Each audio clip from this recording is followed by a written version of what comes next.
The stranger did not move. That was the first thing Mirabelle noticed.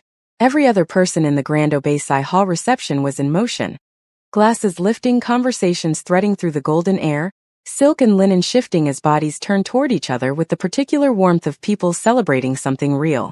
But this woman stood absolutely still in the doorway, the chandelier light falling across her like it had been arranged specifically for her arrival, and watched Mirabelle with ice-gray eyes that did not blink often enough to be comfortable. Mirabelle's fingers tightened around her glass. Vivian was still beside her, and Mirabelle felt rather than saw her go quiet in a particular way, the way of someone who had just recognized something they had hoped would not appear tonight. "Who is she?" Mirabelle asked. Her voice was steady. Her chest was not. Vivian took a slow breath. "Her name is Countess Alara Voss." The name landed in the air between them and stayed there. "She's on the Lumiere board," Vivian continued, her voice dropping low beneath the noise of the reception. "Silent member. 19 years. She doesn't design, she doesn't perform. She just decides. Who gets through? Who doesn't?" Mirabelle looked at the woman again. Alara Voss stood in a floor-length silver-white structured gown, architectural, severe, the kind of garment that functioned more as armor than clothing. Her silver-blonde hair was pulled into a chignon so precise it looked engineered. Around her neck, a single strand of diamonds that caught the light with every breath she took. She was looking at Mirabelle the way people look at problems they have already solved. "Why is she here?" Mirabelle asked. "Because you won," Vivian said simply. "And she didn't want you to." Welcome back to Black Silk Stories, the home of Afro-Korean stories that hit different. This is part 2 of Two Little Twins secretly recruited 7 celebrities, and this is where everything comes together. Subscribe, drop a comment, and do not go anywhere. Across the golden reception hall, at a small table near the east window dressed in cream linen and a single white orchid, 2 small figures sat with their backs very straight and their eyes moving across the room like radar. Arya had changed into her second outfit for the evening reception, a deep burgundy silk dress with gold hanbok-inspired collar detailing and Kent print panels at the hem, her hair now pinned up in an elegant puff secured with gold pins, 2 small pearl drop earrings at her ears. She looked like a miniature diplomat. Zion sat beside her in a fitted ivory suit with a mandarin collar, subtle gold Korean embroidery running along the shoulders, a deep burgundy pocket square folded with a precision that suggested their father had been involved. He had his notebook open on the table. He was not looking at the notebook. He was looking at the woman in the doorway. "I've seen her before," he said quietly. Arya did not look at him. She was watching the same woman. "Where?" "Earlier. Before the show. She was in the corridor near the judge's room." He paused. "She was talking to a man in a gray suit. I was looking for the bathroom." Arya turned to look at her brother now. What were they saying? Zion's jaw moved slightly the way it did when he was organizing something in his mind. "She said," he stopped, looked around the table. Satisfied that no adult was close enough to redirect them, he continued. "She said, the commission cannot go to that girl. Make sure the paperwork disappears before morning." The table went very quiet. Arya stared at her brother. "She said that. And then she said something else." His voice dropped further. "She said, her mother was the same. Talented and naive. And I handled that too." The silence between them had weight now. Arya picked up her glass of juice very slowly, took a measured sip, set it down, and folded her hands on the table in front of her with the careful deliberateness of someone arriving at a decision. "We need a plan," she said. Zion had already opened the notebook. Renee Dojin moved through the reception in a deep forest green off-shoulder gown. Silk floor length, with delicate gold beading along the neckline that caught the chandelier light with every step. Her natural hair was pinned in an elaborate updo threaded with gold. And at her wrist a gold cuff that Juan had given her on their anniversary 3 years ago. She was looking for her children with the particular radar of a mother who had not seen them in 12 minutes and had begun to feel it. She found them at the east window table, both sitting very straight, both looking entirely too composed. "Why do you look like that?" she asked, sitting down beside Arya. "Like what?" Arya said. "Like you are planning something." "We're not planning anything," Zion said, closing the notebook. Renee looked at the closed notebook, then at Arya, then at Zion. "Where is your father?" "He went to get you water," Arya said helpfully. "Arya. Iyama." Zion leaned forward slightly and lowered his voice. If someone was trying to hurt Auntie Mirabelle's dream, her whole future, what would you do? Renee went very still. What do you know? What would you do? He repeated.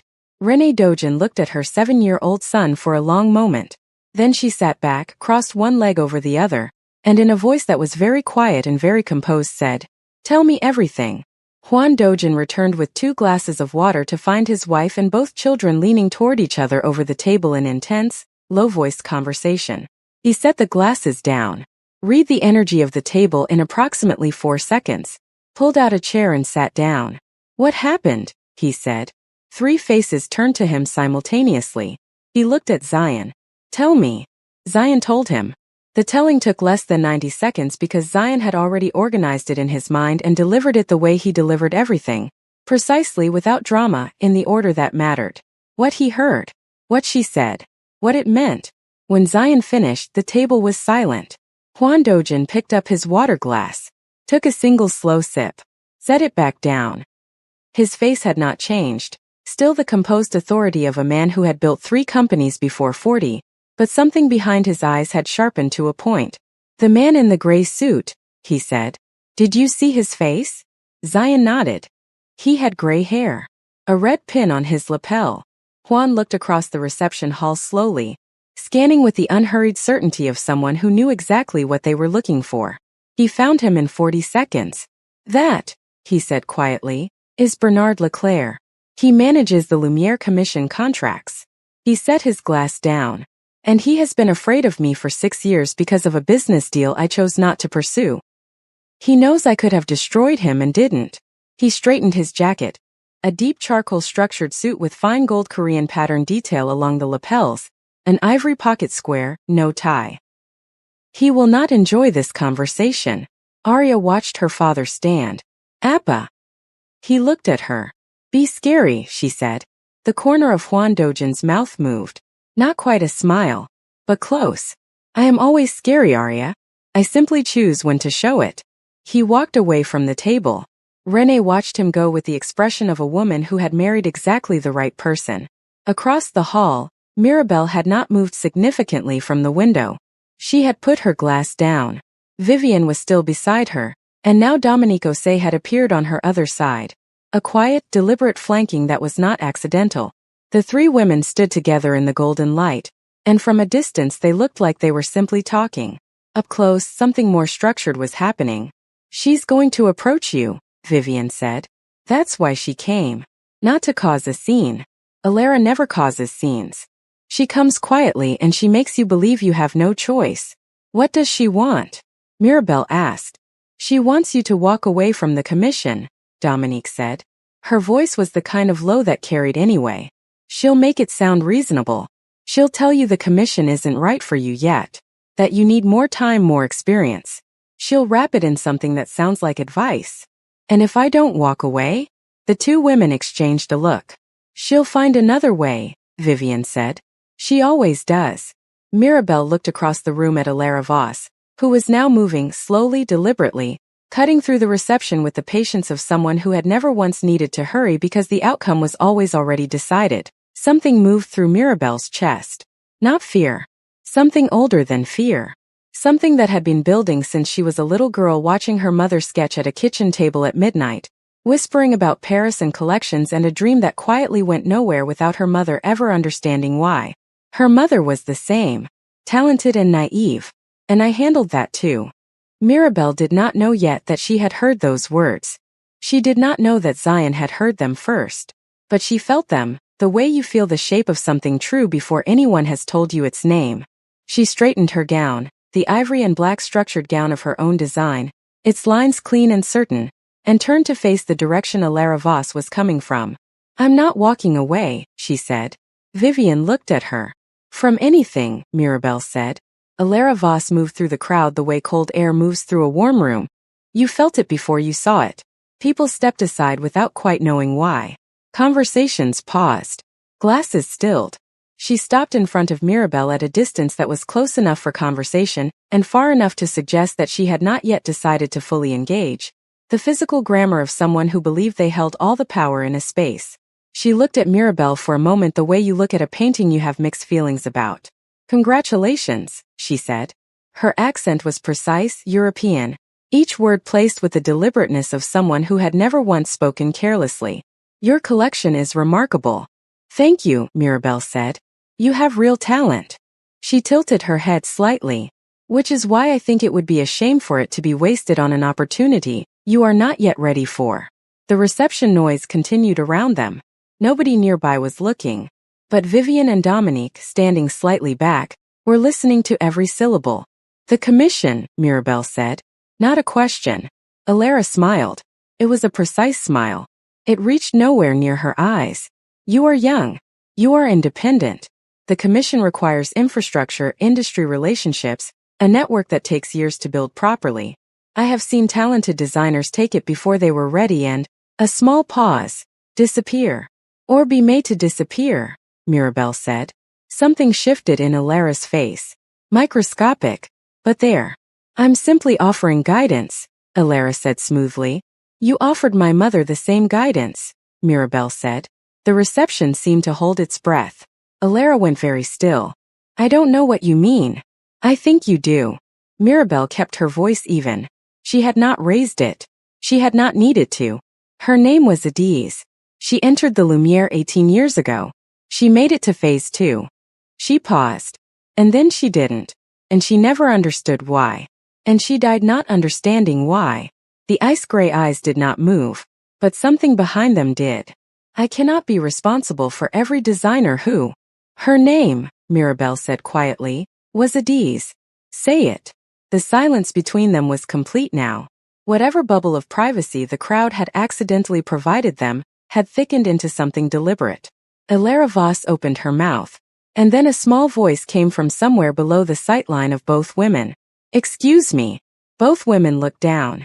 Arya Dojin stood between them in her deep burgundy silk dress and gold hanbok collar, pearl drop earrings, gold pins holding her puff in place, looking up at Alara Voss with her large bright eyes and an expression of perfect, dangerous innocence. Beside her, Zion stood in his ivory mandarin collar suit, notebook open, burgundy pocket square perfect, looking up at Alara with the focused reasonable expression of someone who had arrived to conduct business. Alara stared at them. What? My name is Arya, Arya said pleasantly. And this is my brother Zion. We have some information that we think is very important and we think some people in this room should hear it. Alara looked from the children to Mirabelle and back. This is not. You said. Zion began, reading from his notebook in a clear, carrying voice that cut through the surrounding noise with the particular piercing quality of a child who has decided to be heard. The commission cannot go to that girl. Make sure the paperwork disappears before morning. The reception did not go quiet all at once. It went quiet in a wave, conversation by conversation, glass by glass, until the silence had spread from the east window outward through the entire hall like something dropped in still water. Alara Voss looked at this 7-year-old boy. He looked back at her without blinking. And then, Arya added helpfully, you said her mother was the same and that you handled that too. She tilted her head. We heard everything. We wrote it down. She gestured at the notebook. Zion has very good handwriting for his age. Zion held up the notebook so the open page was visible. His handwriting was, in fact, remarkably clear. The Grand Obeisai Hall had never been this quiet during a reception. Not in its 30-year history of hosting the most powerful people in global fashion. Not once. Because powerful people in elegant rooms are trained from birth to fill silence. With words, with laughter, with the performance of ease. Silence is for courtrooms and confessionals. Not galas. But the silence that Zion Dojin's voice had created by reading 11 words from a child's notebook was the kind that nobody in that room knew how to fill. Because everybody within hearing distance had heard it. And everybody within hearing distance understood exactly what it meant. Alara Voss stood in her silver-white armor gown and did not move. She was looking at the notebook. Something was happening behind her ice-gray eyes. A rapid private calculation of the kind that had served her for 19 years. Assessing. Measuring. Looking for the exit from a situation she had never once anticipated because she had never once been caught. Not like this. Not in a room full of witnesses. Not by a 7-year-old boy with a burgundy pocket square and remarkable handwriting. That notebook, she said finally, her voice still precise, still controlled, contains the imagination of a child. Nothing written there is. Admissible. Juan Dojin's voice came from the left. He walked through the parted crowd with the unhurried authority of a man who had chosen his moment and arrived in it exactly on time. Beside him, slightly behind, was Bernard Leclerc, gray-haired, red lapel pin, the color entirely gone from his face, walking with the particular posture of a man who had just had a very specific conversation and had not enjoyed a single second of it. Juan stopped beside his children. He did not look at them yet. He was looking at Alara Voss with the quiet precision of someone who had already won, and was simply waiting for the other person to understand it. Bernard, Juan said pleasantly, would you like to tell the room what you told me 5 minutes ago? Or would you prefer I summarize? Bernard Leclerc opened his mouth, closed it, looked at Alara, looked at the floor. The commission documentation for this year's Lumiere winner was, there were instructions given to me this evening to, he stopped, swallowed, to redirect the commission filing, away from the announced winner. The wave of sound that moved through the room was not loud. It was the specific low sound of an entire industry understanding something simultaneously.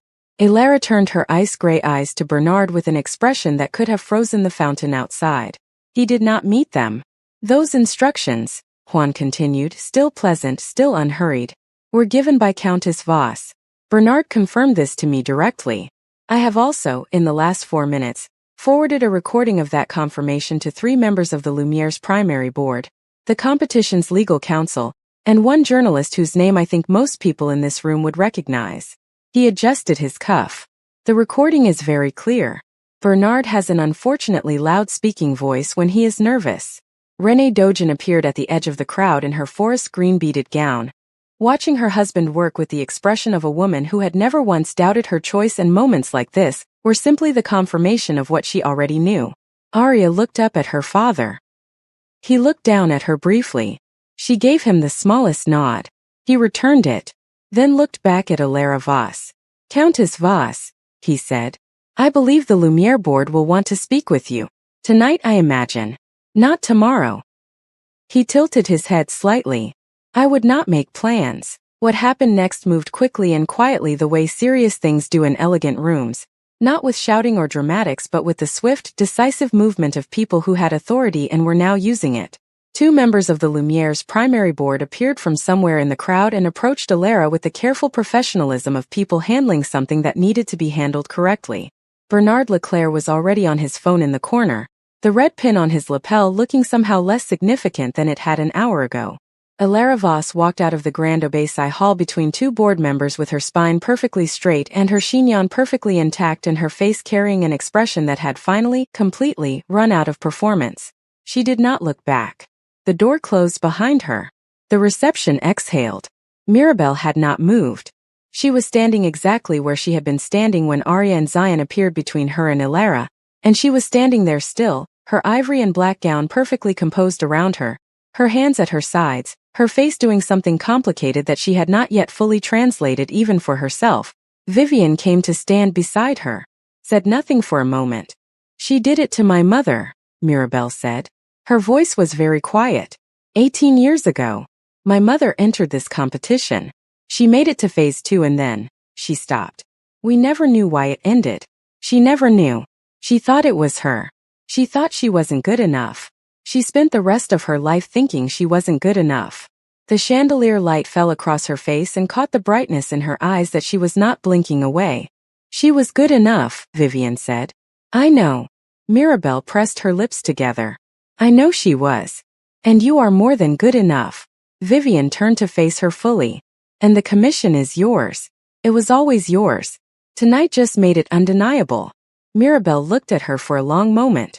Then she looked across the room, at Renée standing near the edge of the crowd, at Juan straightening his jacket and saying something quietly to a board member, at the 7 celebrities who had worn her designs tonight, and were now gathered in a loose circle talking with the particular animated energy of women who had been part of something and knew it.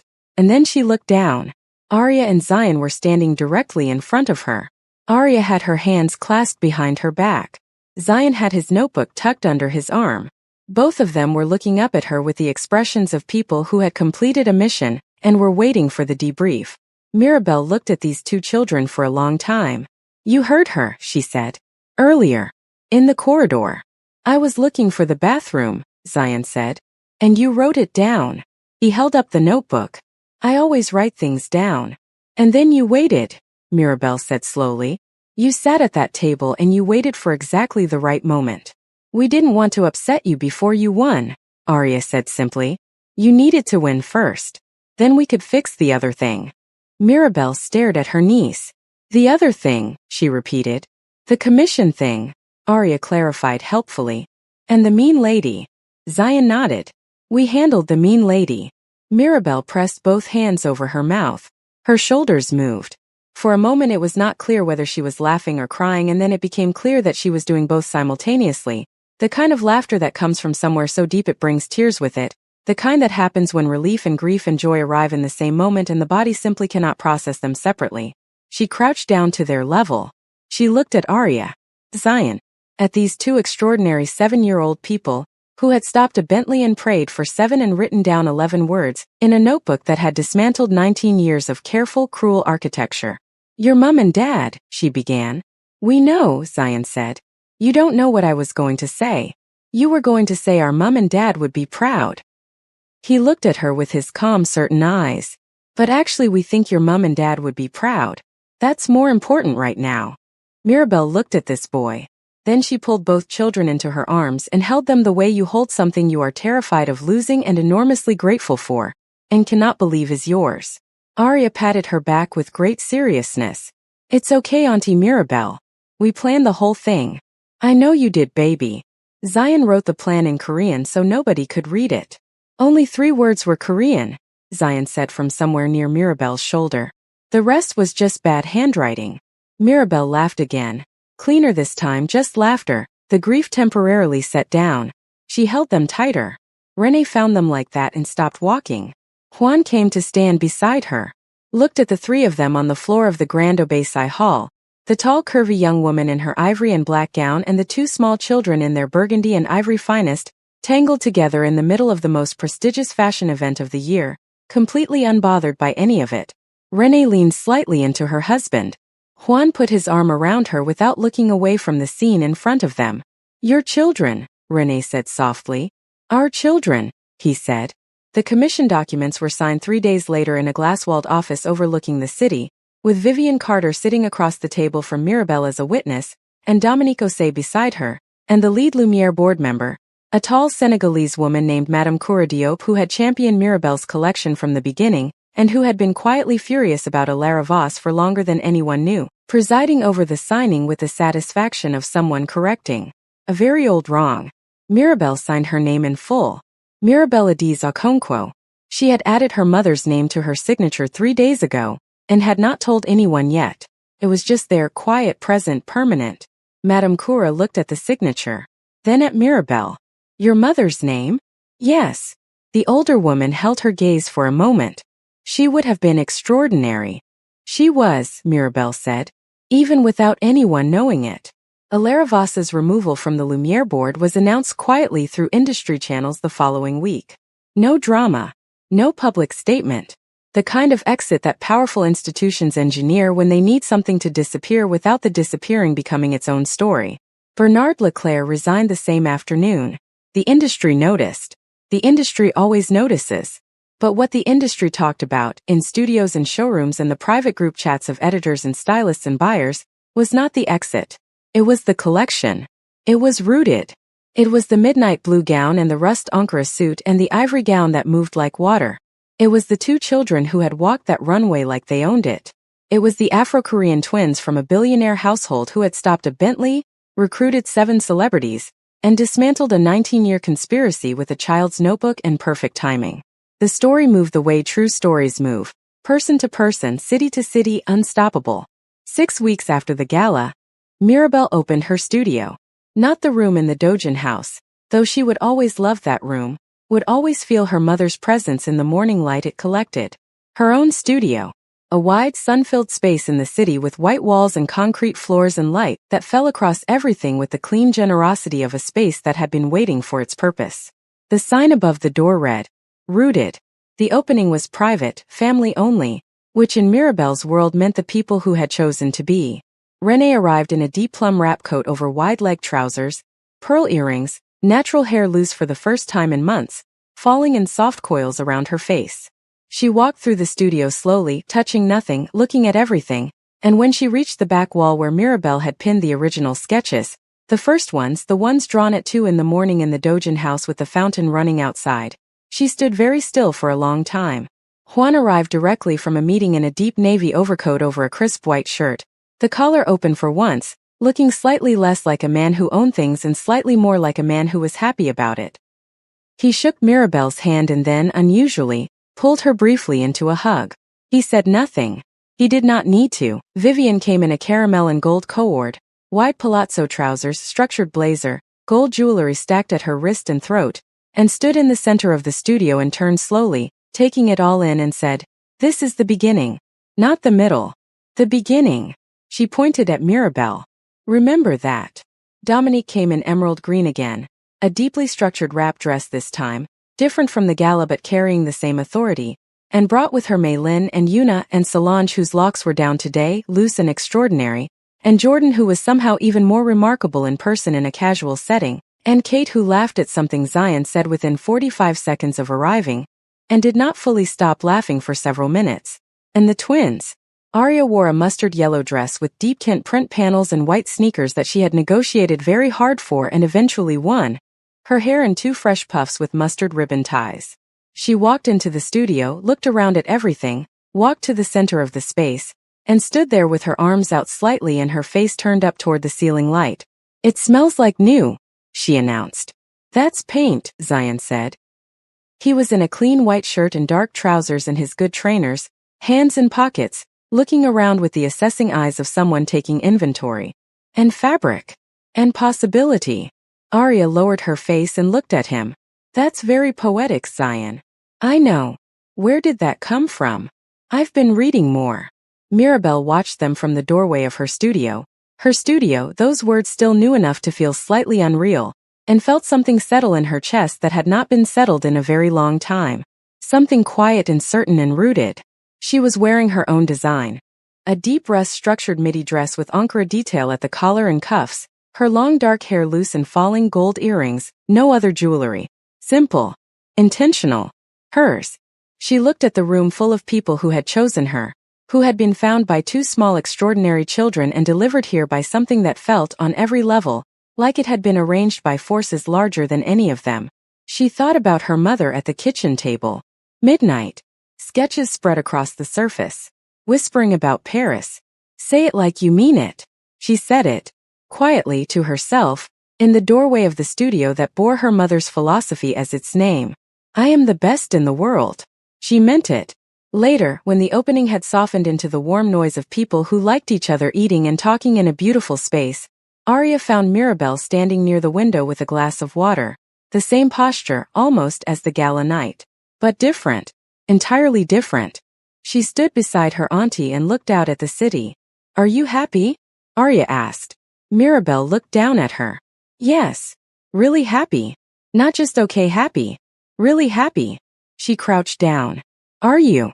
Arya considered this with her characteristic seriousness. "Yes. But I have one complaint." "What's that?" "You never made me a runway outfit for the studio opening."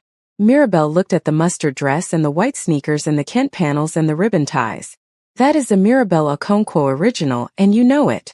Arya looked down at herself. "Back up. The sneakers were my idea." "The sneakers were your negotiation." "Same thing." Mirabelle smiled.